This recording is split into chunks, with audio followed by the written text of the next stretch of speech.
The nation's top military jobs still up for grabs as potential picks for Secretary of Defense, including Jeff Sessions and retired General Keith Kellogg, are spotted at Trump Tower yesterday. Joining us now is another name reportedly on that very same shortlist, Iraq and Afghanistan veteran, Army Ranger, and GOP Senator Tom Cotton. Senator Cotton, thanks for joining us this morning. Morning, Pete. Great to be on with you. All right, got to go straight to the top line question. Is Senator Tom Cotton on that short list, and have you talked to Mr. Trump about potentially being the next defense secretary? Pete, the President-elect and I spoke last week, but only to extend my congratulations on behalf of the people of Arkansas for his victory. Donald Trump is going to make all these decisions on his own schedule and in due time, and I think it's best that everyone just wait for those decisions. Meanwhile, I'm working in the Senate for the people of Arkansas to help prepare for increased defense spending and holding Iran to account for its malign activities and to try to implement Donald Trump's immigration agenda, and I'm very happy to be doing that.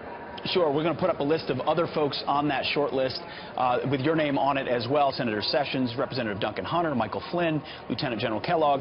But as you mentioned, you spent your time in the Senate fighting against the Iran deal, fighting to increase defense spending, two big elements, or fighting for more defense spending and against the sequester, two big elements of what President-elect Trump has talked about. If he were to ask you to serve, if he were to come to you, would you accept that position?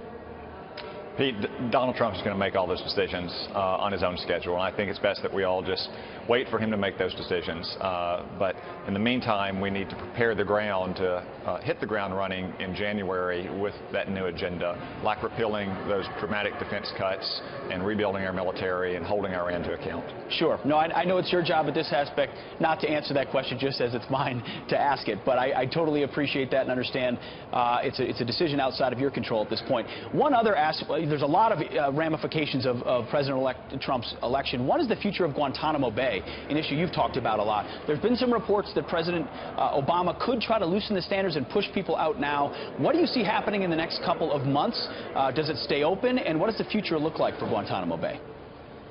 Well, I've been struck since the election not only at Donald Trump's magnanimous tone, but also Barack Obama's gracious beginning of the transfer of power. I would hope that President Obama wouldn't take that kind of dramatic action contrary to the President-elect's wishes.